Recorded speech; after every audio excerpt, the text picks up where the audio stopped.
Hello, I'm Sandara Espinosa and I'm here to discuss the positive and negative effect ng globalization. Ano nga ba ang positive effect ng globalization? Ang positive effect ng globalization is yung culture exchange. Ito yung expose people to diverse traditions, foods, arts, and ideas, fostering greater understanding and tolerance among different societies.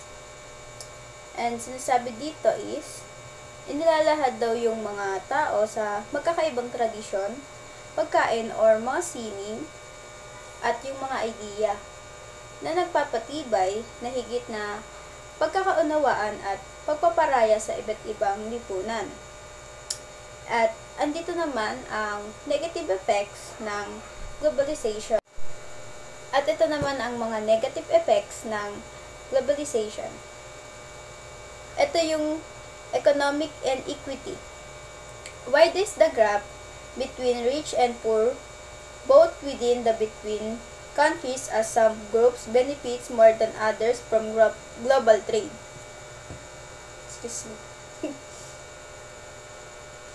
Ang ibig sabihin nito is yung pinapalawak yung mga agwat sa pagitan ng mayayaman o mahihirap o sa kapwa sa loob at sa pagitan ng bansa. Dahil mas nakikinabang yung mga ilang grupo kaysa sa iba mula sa pandaigdigang kalakalan. Yon. Ayun lang ang aking explanation mula sa mga positive and negative effects ng globalization. And ayun lang. Thank you for watching.